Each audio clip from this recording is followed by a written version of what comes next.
Welcome to Growth Beyond Boundaries, the podcast by the Astra Coach Alliance that explores the transformative power of coaching, leadership, and innovation. I'm your host, Andy Huckaba, and I'm so excited to have you join us. Here at the Astra Coach Alliance, we believe growth isn't just a goal, it's a journey. Whether you're a leader striving to inspire your team, a professional seeking your next breakthrough, or an organization ready to transform your culture, this podcast is for you. Each segment, we bring you stories, strategies, and insights from our team of seasoned coaches and leaders across industry. Together, we'll discover innovative approaches to fostering a culture built on success, accountability, and collaboration, rooted in both challenging and compassionate coaching practices. So if you're ready to go beyond boundaries and discover what's possible, you're in the right place. Let's get started. In our last episode, we talked about burnout from a perspective of the individual. And today I'd like us to widen our lens. Is burnout simply an individual resilience problem, or is it a leadership problem, or a cultural problem, or a systems problem? Because if organizations contribute to burnout, then leaders also have an incredible opportunity to create environments where people can do meaningful work, grow, and thrive without sacrificing themselves in the process. So, Teresa, when you think about burnout in organizations, where does your mind go first? Hi, Andy. It's good to see you again. I am really glad we're having this conversation because it shows up so frequently in my coaching these days. And I think we touched on this in the last episode when we talked about burnout, but since COVID, it just seems like it's more and more pervasive. Whether that is a cultural issue where people are talking about it more, or whether it is something that's in the water post-COVID as people are trying to figure out how to get back to one another. I think it's really hard to tell. But, the first thing that comes to my mind is I think back to when I was in training to be a social worker when I was in my master's program. And we A high always burnout field, by the way. Yes, AI burnout field, absolutely. But when I was doing training in family therapy, for instance, we would often hear things like in families, when the children misbehave or they do something wrong or become a problem, then oftentimes the parents put the child in therapy. And it's usually not the child that's the problem, it's the family dynamic and it's the entire system around them. And I think as a culture, we are very, very quick to look at an individual and say that individual is a problem, has a problem, Yes. needs to be in therapy or needs to be addressed. And in fact, what we ignore are the conditions in the environment around that person. So the first thing that I really think about is this is not just an individual issue. Are individuals getting burned out? Yes. And burnout is often a response to the culture and the systems and the policies and the expectations and the pressures that exist within the system. And without addressing the system, we are not going to make meaningful impact on the individual burnout problem. And that's really where my mind goes first. This is not Yeah. just an individual issue, it is a system issue. So, what is it about the system or the organization or the culture or leadership that contributes to this challenge? I think there's so much, there's a cartoon, you've probably seen this cartoon, where the fish is in the pond and the duck is walking around the pond, and the fish sort of pops his head up to say hello to the duck, and the duck is like, "Hey, how's the water today?" And the fish is like, "What's water?" I think that's what it's like. Like we're swimming in the culture all of the time, and the pressures and the pace and the expectations just go unchecked because it just feels normal. It just feels like what we Mm. should be doing because it's the way we've always done it. And without having pauses, moments where we go, should we be doing this? Should we still be doing this thing? Should we give this thing up? Should we, if we take on something, should we take something off our plate? Without those pauses to really question ourselves, we just all jump in the water and swim and get acclimated and then don't take the opportunity to ask the question. Um, and I think that's part of the issue is that we just become acclimated and we don't know anything is wrong until it's wrong. And then we're It's like, the oh, slow boiling pot yeah, idea, right? yeah, yeah. Um, I'm curious what you see in the work that you do. What do you see when it comes to culture and systems and how it impacts burnout? yeah, so I kind of see it multiple ways. One from a cultural standpoint where the organization is focused on an objective. That objective might be to increase their shareholders' wealth by X, or it Mhm. might be to meet this really imposing deadline, which, by the way, there's never just one deadline. There are always multiple because Exactly. deadlines just follow deadlines, which just follow deadlines.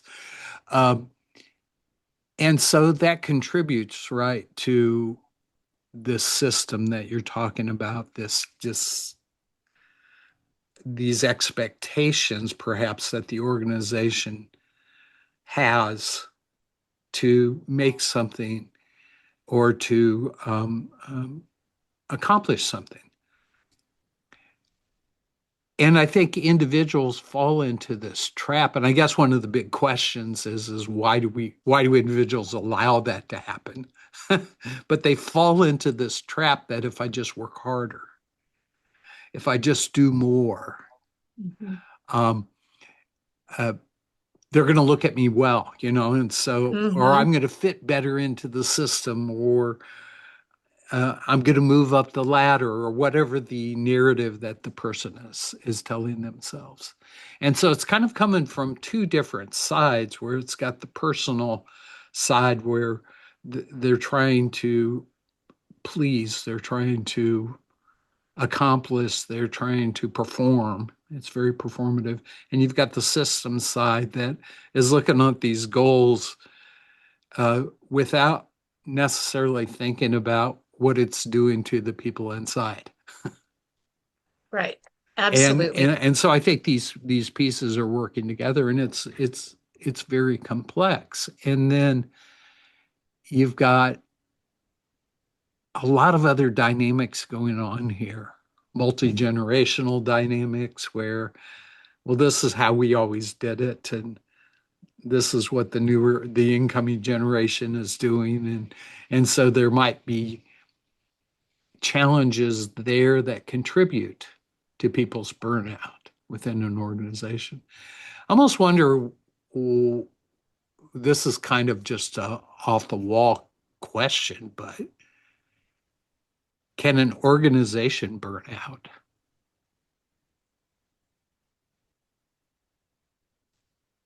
We should have talked about this before because it Yeah. just came to mind, but I wonder, we talk about individual burnout, but can an organization burn out? What does that look like? Well, that's a really interesting question. I mean, if you look at an entire system and what takes a system down, it's really the majority of somebody experiencing something. So if you have the majority of your folks experiencing burnout and the energy has drained from the system, it makes sense that the system itself can burn out. I mean, why do companies go bankrupt or why do companies stop meeting deadlines and then lose their significance in the market? I would think the answer to that is yes. And what was interesting is that I was thinking about this while you were talking is that I think success breeds success, meaning that once we have success, then we're like, Mm, oh, well, we can't just stop there. We have to go further. So in some ways, organizations and corporations, I think, capitalize on this sort of inherent um, need to compete. Like human beings are very competitive. Yeah, A lot of right. people are at their very nature. They're either competitive or they want to take something and make it bigger and better and shinier.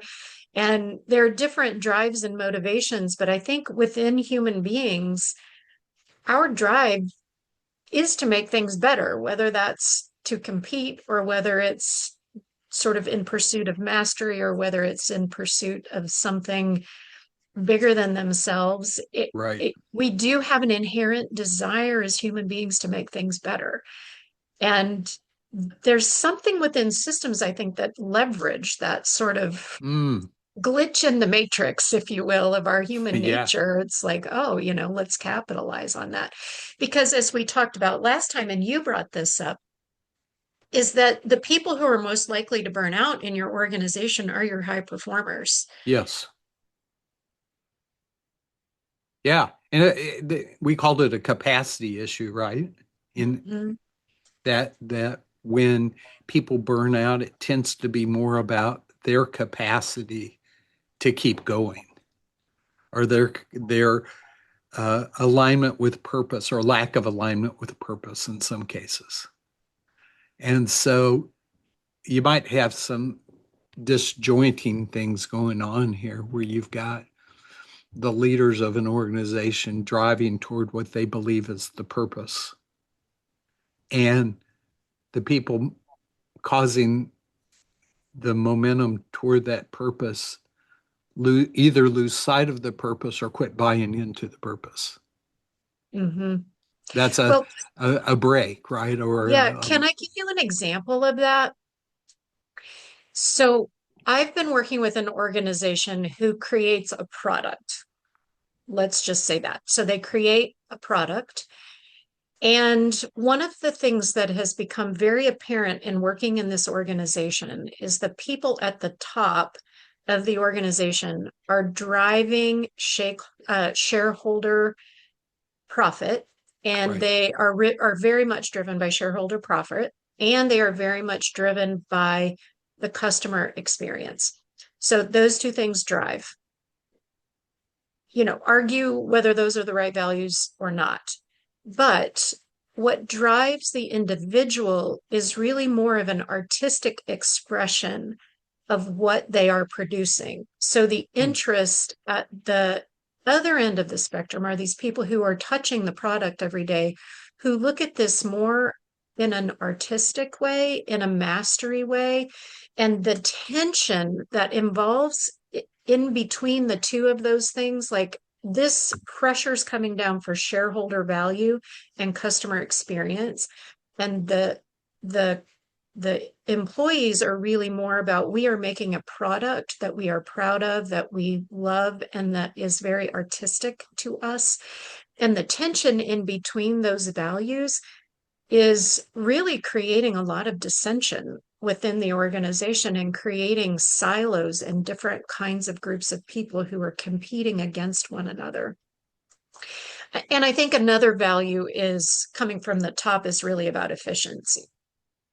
We need efficiency and process, Yes. but if you're trying to create something masterful and beautiful, but the process is being said it needs to be efficient and fast, those two Right. things are in direct competition with each other. So you start to see how the system starts to work against itself when groups of people have different values and Yeah. there are these competing tensions. It's almost like you're doing the same thing, but you're not listening to each other about what's important.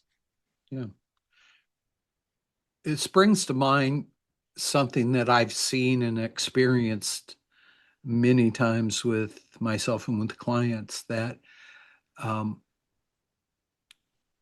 especially in entrepreneurial type of environments or startup environments, you'll have a founder or a small group of founders who work tirelessly um, to accomplish the goal that they have, to build, to create the thing that they have. They're passionate about it. They're very focused. They barely sleep. eat bad food, they, Uh, neglect their families, they just completely pour themselves into it. And then something happens. It doesn't always happen for, in fact, most of the time it doesn't happen. But let's use the example of when something good happens and they actually get traction with this thing they're building. And they begin to hire more people to help them take it to the next level. Those people are looking at it like a job versus a project of passion that the owners had.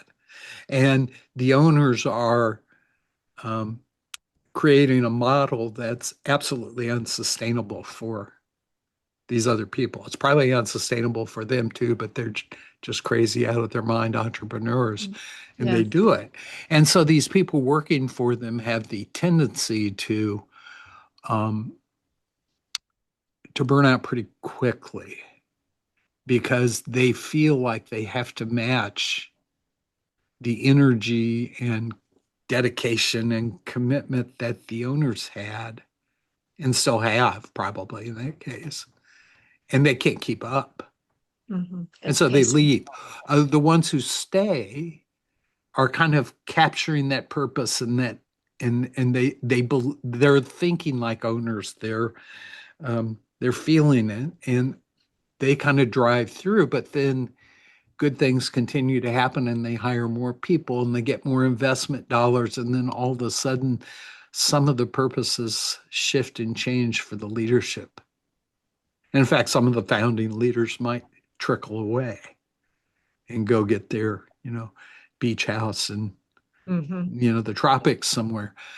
Um, and you've got the organization that is trying to keep the spirit of what the company was before. And most of the people that work for them can't drive that hard. Yeah. I see that happening a lot, and I see that kind of system. It's almost a modeling that the leaders do without even knowing they're doing it, Yeah. but a modeling saying, "Okay, look at how hard I work. You should be willing to work this hard too." Yeah. Well, what you just offered is almost the exact opposite of what I ordered or what I offered, right? Like it's the opposite direction. But I hear this a lot. And you and I are working with a company that is in this very phase right now.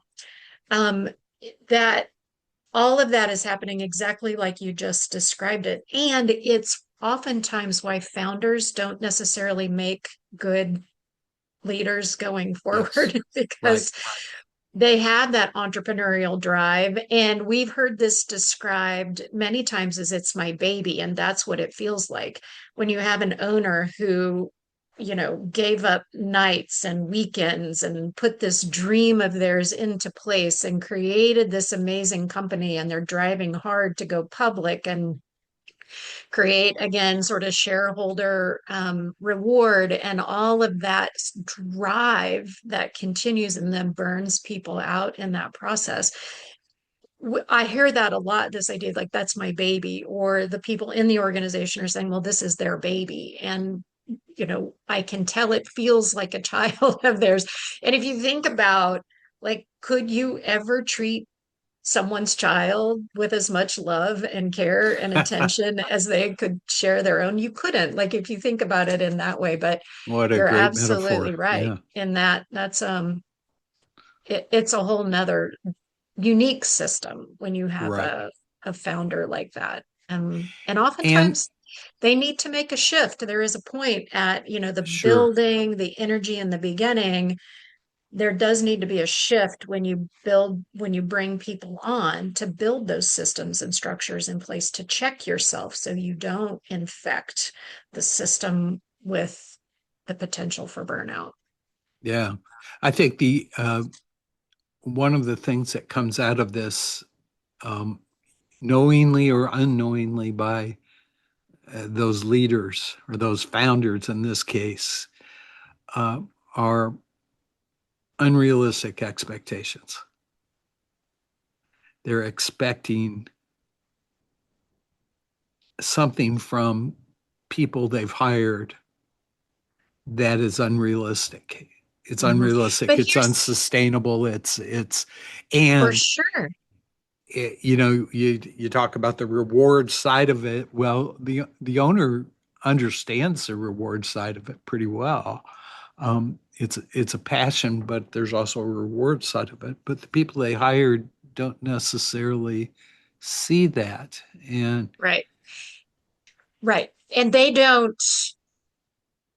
feel like the expectations are unrealistic. That's the challenge. right, Like right, their story is that their expectations are completely realistic, even though the other people in the organization may be defining them as unrealistic. And yeah, therein lies the problem, right? Like we're not checking those expectations, which is it's so interesting to me how perspective and challenge is so subtle that the way we look at things, we sort of stand strong in our stories and we don't ever like question our own story. And that expectations, I think, is a really good one. Like if I was a founder, I wouldn't describe my expectations as unrealistic. I look at them as innovative and creative right. and Yeah. exciting, and I'm building something, and this is And why amazing. wouldn't you be as And excited as why I would am about this? exactly, Yeah, exactly. right, Yeah. right. So we see how that kind of fits into the entrepreneurial early stage business kind of thing. What about more established? Take a company that's been around for 80 to 100 years. What contributes here? What does that system look like that contributes to this whole idea of burnout? So I'm going to use another metaphor that comes to mind. If you think about buying a house when you're a young couple, and let's say you love the house, and you love the location, but it's not big enough. So you add on to the family, or you have another child, or you add two children to the family, and this house is not big enough. So what do? If you love the house and the location, you build on. So you might build on a wing, right? Or a bedroom or Yeah. whatever. And then later it's like, oh, well, the kitchen's not big enough. So let's add on to the kitchen. And then 50 years later, you have this patched together house that doesn't really flow well together at all, but it met the need that you had at the moment. And that's, I think, what older, more established organizations do is it's like, oh, we bring in people, we have a big project, so let's hire a bunch of people. Oh, well, we've already got these people, so let's figure out what we're going to do with them. But now we've got this other project, so we need to hire more people. Oh gosh, now we're at a size where we need policies and we need systems and we need to build structures and we need to software. So we start patching all of this stuff in to meet. And then we've got another thing and we build on. And then 50 years later or 75 years later, we look at the structure and go, this structure is completely mismatched for what we're trying to accomplish and the workforce that we have right now. And I think that's the challenge, and then you have a structure that just doesn't work anymore. But Yeah. you look at it and you get so overwhelmed and you're like, what's the option? Like, this is so cut up and so like, what are my, like, do I have to demolish this structure and start from scratch? Or can I like knock some walls out and make it make more sense? It feels overwhelming once you've created this massive structure and system with policies and all of these things that don't match where you're at. And then it can feel really overwhelming. And I think that's the challenge Sure. for Yeah. older organizations. Yeah. Good, good metaphor there. I love that you're using metaphors. Just warms my heart. So, how do leaders within an organization, how can they um, begin to look at their role here in terms of employees? We talked in our last episode of what burnout looks like. So clearly they see some of those symptoms. So what's a leader to do? What should they be noticing within their system, within their organization? And what do they do with that? I think the place to start is I'm not sure they notice. I think they might sense something Mm, feels off, or they might notice a pattern of something and go, oh, there's a pattern, but there's so many pressures that they move on and they don't think about it. So it almost is like the first step is to take what you're sensing and to put something around it. Like, what is this thing? Like curiosity, what am I noticing? How do we build time to make sense of it and what the impact is for our future and what we're trying to accomplish? So I'm not sure people are noticing. I think they might be sensing, but I don't know if they're noticing. I think noticing is probably one of yeah. the first steps. It's like, So you you're know, really talking about a step back, right? Where yes, where where they're taking a breath and looking at uh, with the Kansas Leadership Center, we always talked about getting to the balcony and looking at the dance floor, right? To see exactly. what you can see. Where when you're on the dance floor, you only see the people right in front of you and around you. And on that same note, it's a diagnostic, but an intentional pause for a diagnostic look of I'm sensing something, something doesn't feel like it's right. Maybe there's a pattern of my top three best performers have just left this organization. That can't be happenstance. Like that has to be a pattern. Like, let me get curious about why that is and not judgmental. If you get judgmental and blame the individual, you're not going to learn anything. So when we say leader, first of all, I think it's important to say a leader and somebody in a position of authority are different. So, in this Hmm. instance, what we are Yeah, talking about are people with power and positional authority within an right. organization to pause Sure. and look at what's happening and not just go, well, those three people Which couldn't would be hack an it. act So, of leadership, by the way. right, Yeah, exactly. And yeah. it's not just looking at it and going, oh, well, those three people, they just left and good for them. We'll just backfill the positions. Well, you could take that position, or you could say, wait a minute, why are my best performers leaving? This is a pattern. We should stop and get curious about this. What are we doing that's contributing to the conditions that are leading to people leaving our organization? The first thing I think is to have a little humility, Hmm. withhold the blame, and be really curious to understand what's happening in this system and how are we contributing to it. I think that's the opportunity. So when you say they're noticing, I'm not sure if they are. I think we're all moving too fast. Do we sense? Probably. So maybe for clarification, talk about the difference between noticing and sensing. How do you interpret that? Well, as I'm thinking about it, it's more of the sensing is sort of like, oh, that's interesting, move on.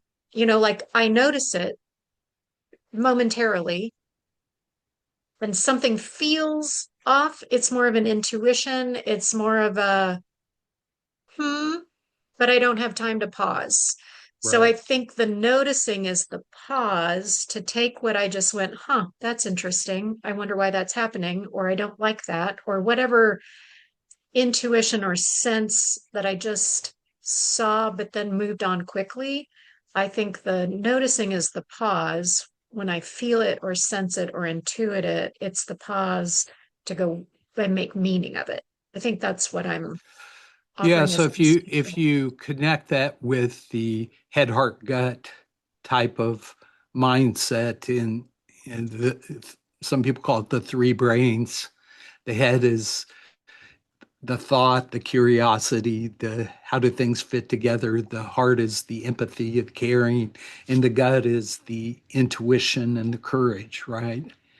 And so what you're talking about is that they sense it in their gut, probably.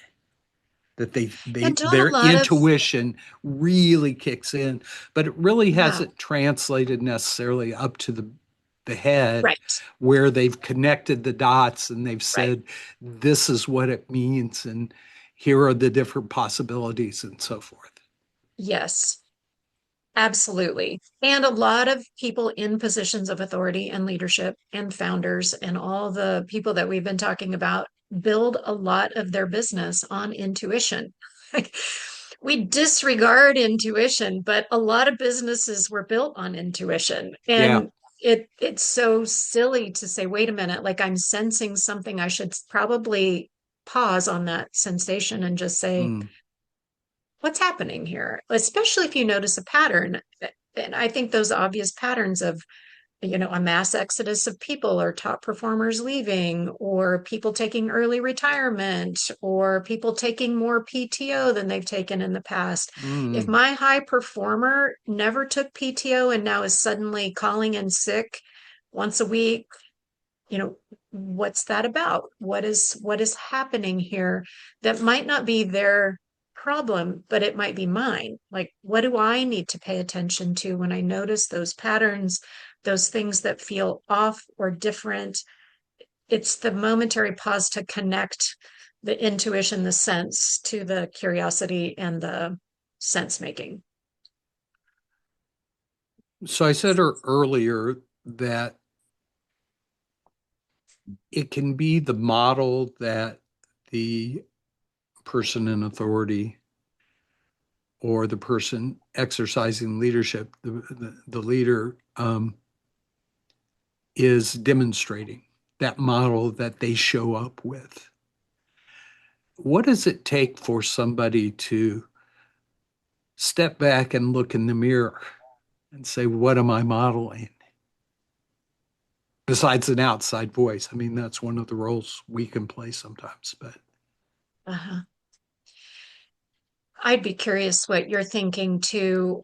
I mean, without naming it explicitly, I think you're saying an outside coach can be really helpful, like hiring an yeah. outside person who is completely neutral in their position and can notice and see.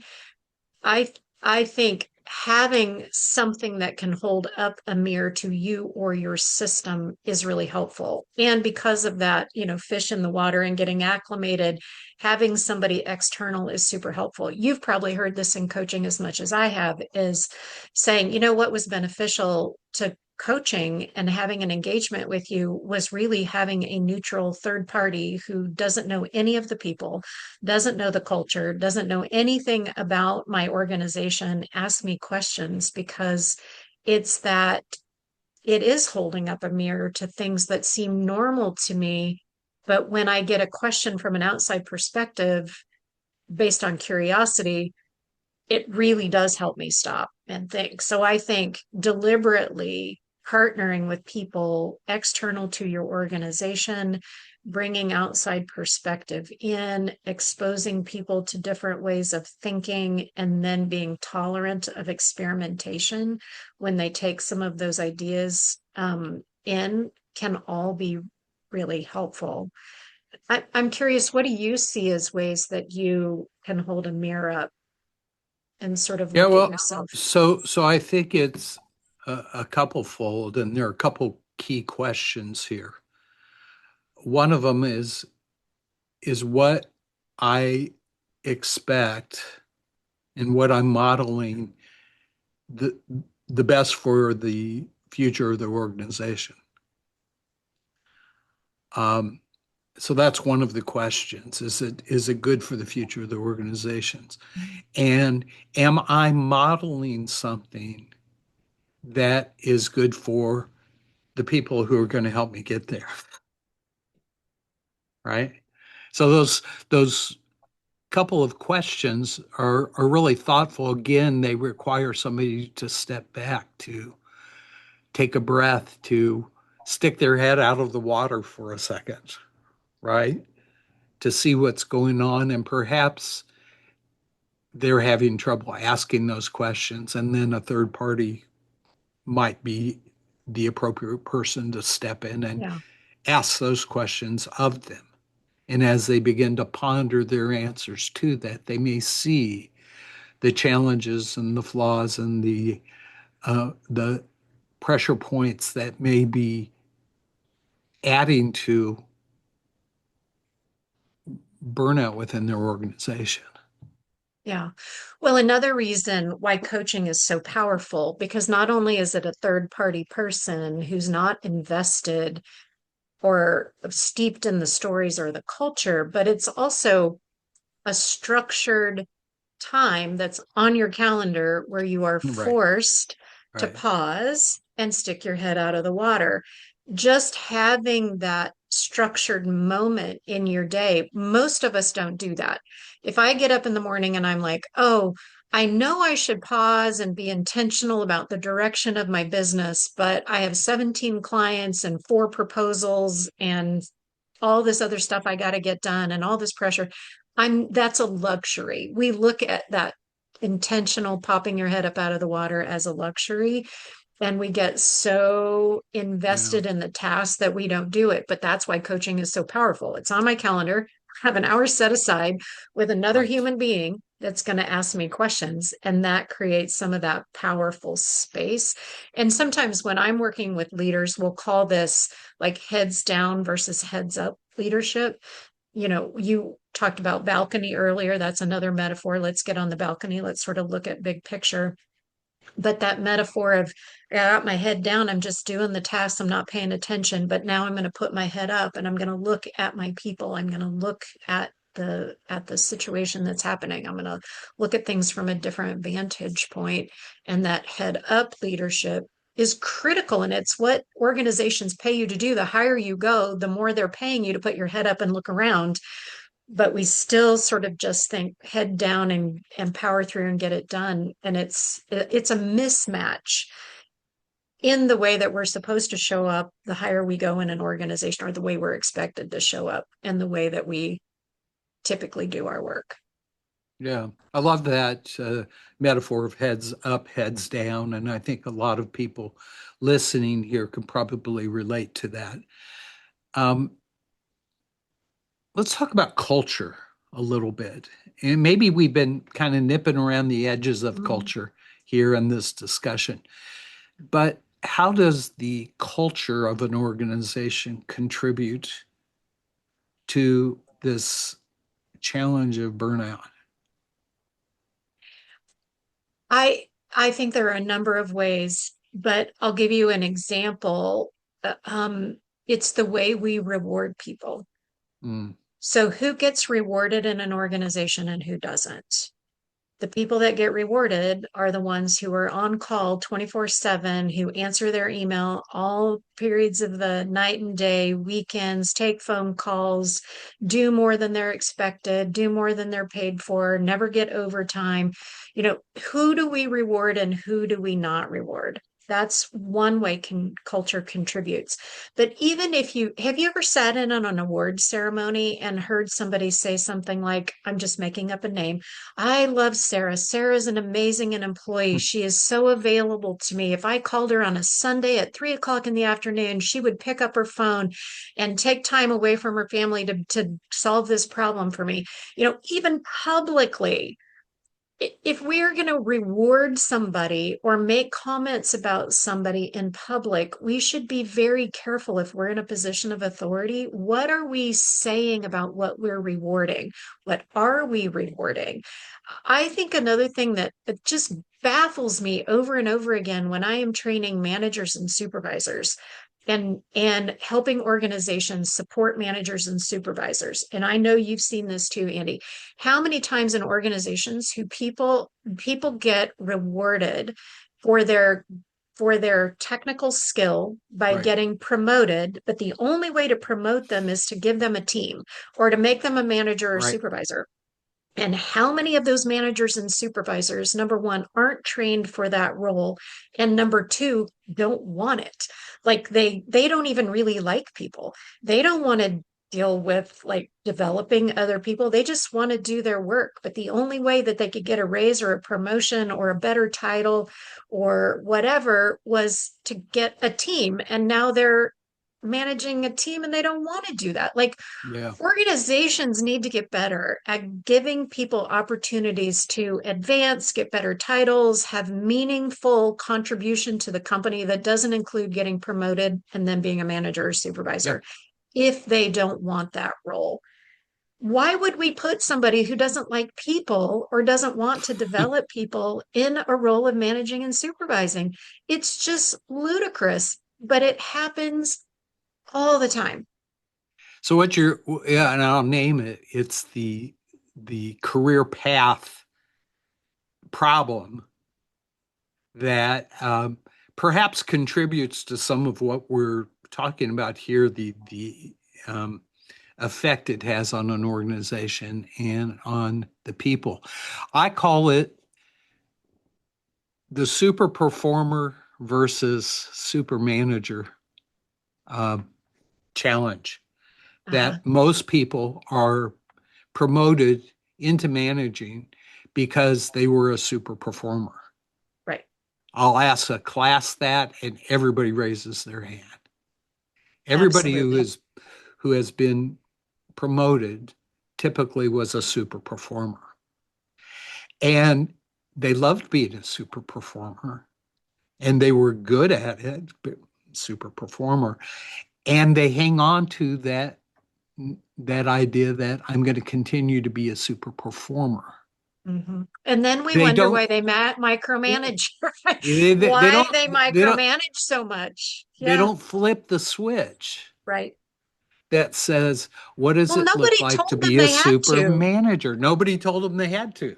Nobody said, oh, by the way, this is going to be different. It's going to feel different. It's going to require a different skill set, and you're going to have to give up some things.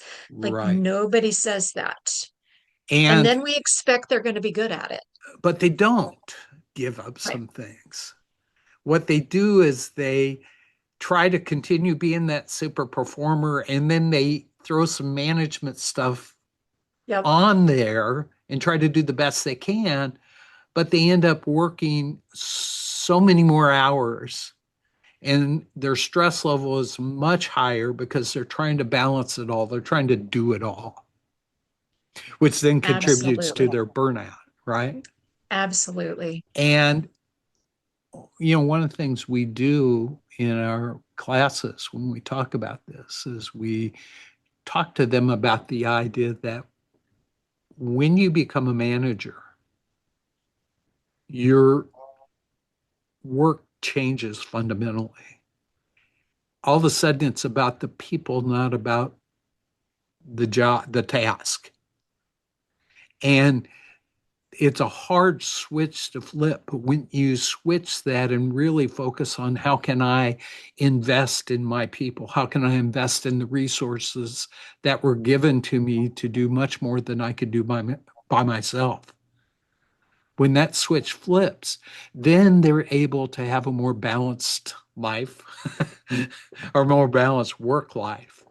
And they model a behavior for their people that says, I care, I'm investing in you, I'm showing up, I'm present for your success, which then has a way of minimizing the burnout for those people they're managing. Right. Um, because somebody cares and somebody's Right. showing up.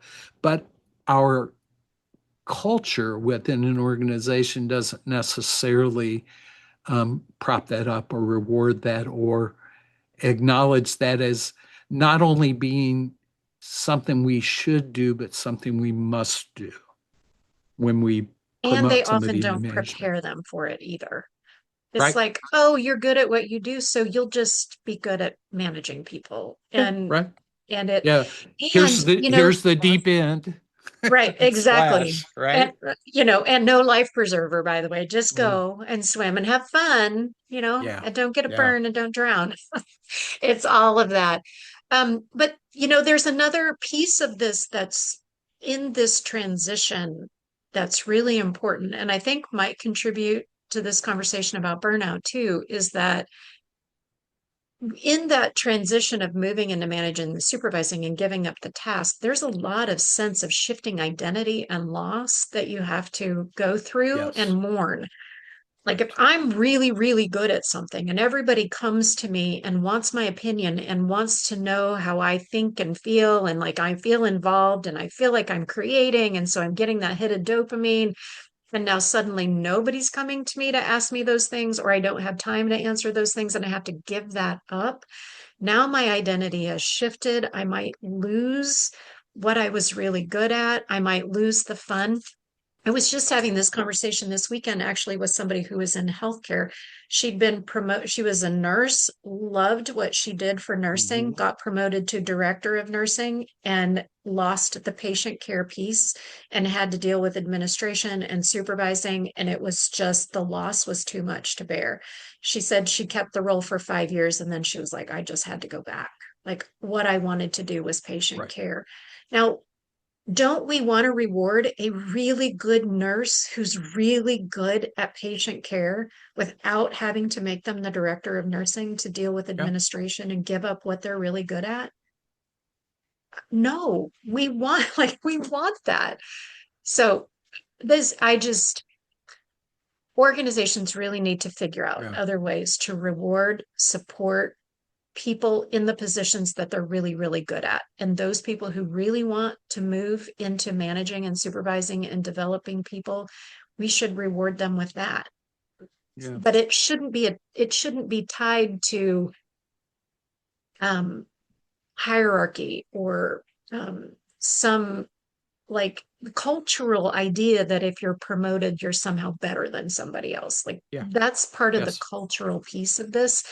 And that's hard stuff to overcome because that's what we were all taught from the moment we were born. It's like you get rewarded, you move up, you Mm. get rewarded because you're really good. You know, that part I think is a cultural piece that's really hard to overcome. So let me ask a question. And I think it has to do with organizational resilience, and it kind of spins off of your comments there. What have we normalized in organizations that perhaps should no longer be normalized? Things that Grinding, contribute to burnout, grinding. I the think grinding. Yeah. grinding is normalized. You get in there, you prove yourself. There are a lot of things that organizations benefit from. Like they benefit from this culture we've created in our society, not just individual organizations, but as a whole. We believe you put in the hard work, you grind, you put in your hours, you go above and beyond. Like that's how you get promoted, that's how you make money, that's how you demonstrate your worth is through grinding. And organizations benefit from that, and human beings do not. Mm. And I mean, that immediately comes to mind when you say, what have we normalized? I think we've normalized grinding. Yeah, I love the word. What pops into mind for me is another metaphor. Hmm. Um, I think about somebody training to run a marathon. And so they grind. They just, every day they go out and they run a certain amount of time, and every day they grind and grind and grind. Some of the people who do that never get to run that marathon, right? Because Right. something breaks down because of the grinding. And yet they probably couldn't run the marathon. That's maybe the organization's, you know, narrative.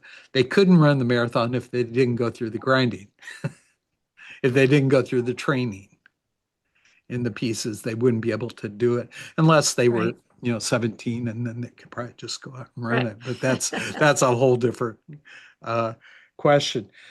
Here are some thoughts. That what are some things that we normalize? Um, 24/7 accessibility or availability, Absolutely. normalize. Um, Constant urgency. Everything is urgent. And there is just this feeling within an organization that everything is, you know, DEF CON, I don't know where the DEF Five. CON numbers, DEF CON 5. five, right? I assume a five is the highest, but I don't Yeah, know that. I think so. Uh, uh, the, Part of the grind is the back-to-back meetings, the the lack of space to be creative, to be reflective.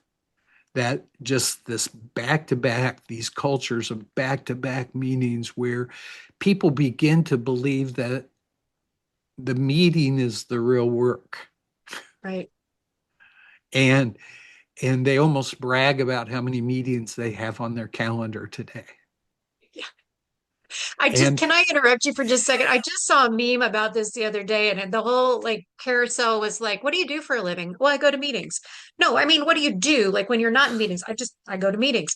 No, no, no. I mean, really, in between the meetings, like, what is your job? What do you do? I go to meetings. Like the whole thing just kept going, like, kept asking questions. It was like, I go to meetings. That's what I do.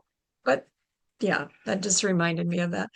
other things we normalize, just over functioning, in general. Um, that's kind of analogous to the grinding, a hero culture. Mm, So again, rewarding those people that go the extra step, that are available 24/7, that um, never say no, never create boundaries. That's a big one, right? yeah, That when you don't have boundaries, you're just open for anything. And from an organizational standpoint, they may look at you and say, well, that's great because we can always turn to that person. right, What they don't say is we always turn to that person, right, right? right. Um, Ignoring their emotional health, that as they're going through this and they're grinding and so forth, ignoring that. And then just we've heard this many times, but doing more with less. An Yeah, organization, we've got to do more with less. yes, Now, yeah, from an organization standpoint, they look at it and say, yeah, we've got to make sure that we're being efficient and we got to do more with less. And they put that burden on everybody's shoulders to do more with less. Oh, and what does that look like? So these are I things agree. that I think organizations have normalized that perhaps they need to take a closer look at. Yeah. Actually, as you were talking, that last one I just wrote down on my piece of paper here was expectations without resources, which is more with less. But I was also thinking about that in a practical sense of how many times I have coached people. This is so curious to me when I hear this. People who come in and say, this organization or this project or this system would completely fall apart if I weren't here. Like, I am the only one who knows the ins and outs. I'm the only one that, if the system went down, could get it back up again because I'm the only one who has the historical knowledge. And in some cases, that is actually true. That's what's surprising to me. I heard it enough that I would ask the question, like, is that true, or is that an assumption that you're making? Like, are you holding a story about that, or is that the truth? Mm, And there are some times that people believe it to be true and it's not, that there really are other resources that they can turn to if they were willing to give up control, or if they were willing yes, to give work back, or if they right. didn't take on all the pressure. There are certain situations where that story isn't true, but I've heard it enough in situations where it is true that that is worrisome to me. That if Yeah, there is an entire system that is important to the functioning of an organization or beyond that falls on the shoulder of one person, that is an organizational failure. That is not yeah, an individual failure. And that, if you are going to if you have systems that are important for the functioning of a community or the world or an organization, you need to create resources to support that. And it shouldn't fall on Yeah. the shoulders of one human being, because that person could win the lottery Yeah. or get, Or get was it hit the by a beer pervert truck beer truck? I or, knew you were going to right. say that. Yeah. Right. Well, so, I have a tendency to talk to clients about vulnerabilities. Where is your organization vulnerable? And Mhm. when you hit a culture that encourages, or you have individuals within a culture who find their identity in I'm the expert, I'm the only one who knows this, and they hang Right. on to it tight, you've created a vulnerability within your organization. And when I start to talk in those terms to people who are in positions of authority within an organization, they begin to think about risk. where Mhm. where are risk and what would happen if? And they're beginning to step back and look at this as, yeah, that person's performing at a high level, but what if they're not here anymore? What if something happens? Um, and it's easy for them to give it lip service, but to really begin to think about it organizationally, to begin to take some of the pressure off the system so that there's not a vulnerability there that can just split Right. is really important to do, and something that organizations probably ought to pay more attention to. Absolutely. Yeah. Because burnout is a vulnerability. And if your best performers are burning out, which we know from the data that the best performers are the ones who tend to burn out, and we also know that burnout tends to be a slow burn, that Yep. they might be experiencing the match is burning and it's pretty hot, but they still come to work, they still do their jobs, they still perform because that's who they are. And it isn't until the whole thing is burned to the ground and they walk away and we didn't know it. That's the leader's responsibility, is to pause and ask, how are you doing? How are things going? How's your workload going? Am I putting too much burden on you? Are there too many expectations that I'm creating? Am I contributing to part of this issue?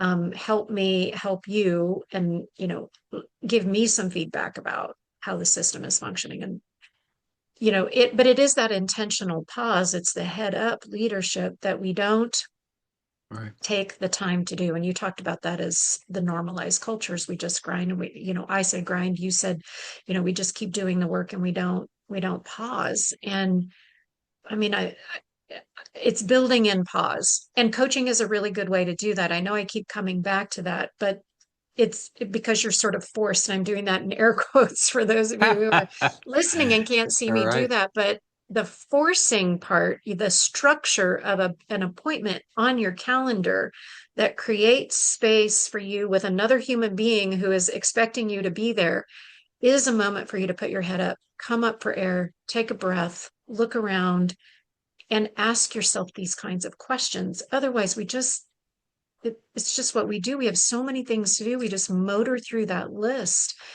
and get things done, but we don't pause. Right.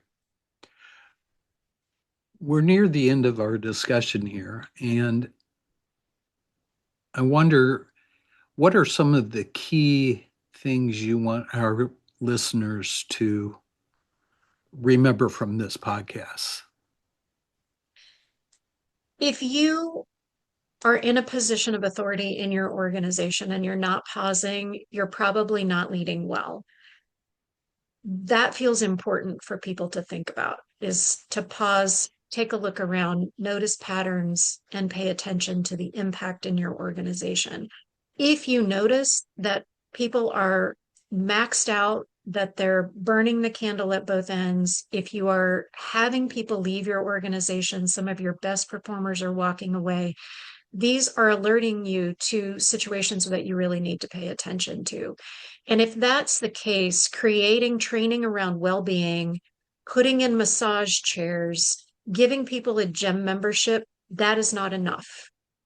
What that says to people Yep. is you're burning out, so you need to take care of yourself so that you can come back to work and be a better performer. Yeah. You need to That's get just actually, stronger. you need to exercise and get better at what you do, right? You're Yeah. sending the opposite message and you actually are maybe creating damage. What you need to do is pause and say, what kind of conditions are we creating within this system? What are the expectations and pressures that we're creating that are creating the conditions for people to burn out? It's a much more important question. This is not about massage chairs and gym memberships and well-being training. Right. It's much beyond that. And you have to, if you're in a position of authority, look at how is the system contributing to the problem of burnout, not how do I help people prevent burnout. Right. I would say, what have we normalized It's a in great terms question. of behaviors, expectations within an organization? And we listed quite a few there. Examine what we've normalized to make sure they're healthy, that they truly move the organization toward its purpose, its reason for being. Um, and the people in authority and the people who lead within an organization or looked to as leaders um, need to model what they want. If they're modeling 24/7 uh, Never type of taking thing, PTO. never taking PTO, never taking vacation, never um, relaxing, always grinding, then they're going to propagate that within their organization. If they want an organization that's more sustainable and more resilient, they're going to, they need to look in a mirror and say, this is what I need to model to allow for the organization to get there. Absolutely. We can't shortchange the power of a leader modeling behavior, modeling how they show up, modeling presence within an organization. We just can't shortchange that. It is so powerful. And most people don't realize that what they're modeling is the opposite of what they really want. Mm-hmm. So, Yeah, the old do as I say, not as I do is not an effective leadership strategy. absolutely. Good. Well, any closing thoughts, Teresa? No, I think we covered a lot of ground today, and it's been a lot of fun having this conversation. I hope Well, organizations will, you know, really take a pause and take a look yes. at what they're doing and how their system is contributing to the conditions of burnout, because your people are your most valuable resource. Yep. Thank you so much. Thank you, listeners, for tuning in again. We will follow up with episode 33, where we will talk about what do people do when they recognize burnout? How do they heal from that? What role does coaching, boundaries, relationships, and purpose play in moving forward? That'll be our next episode, episode 33, but I hope you enjoyed this one. We'd love to hear your feedback. Come back again. Thank you. Thanks, Andy.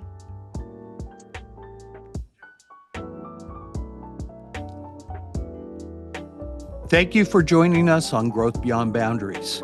We hope today's episode gave you the inspiration and tools to push past limits and achieve meaningful growth. If you enjoyed this episode, we'd love for you to subscribe, leave a review, and share it with your network. Your support helps us reach more people on their growth journeys. Remember, growth starts with one step, one conversation, and one decision to go beyond boundaries. Until next time, keep challenging the limits and discovering your potential. See you soon.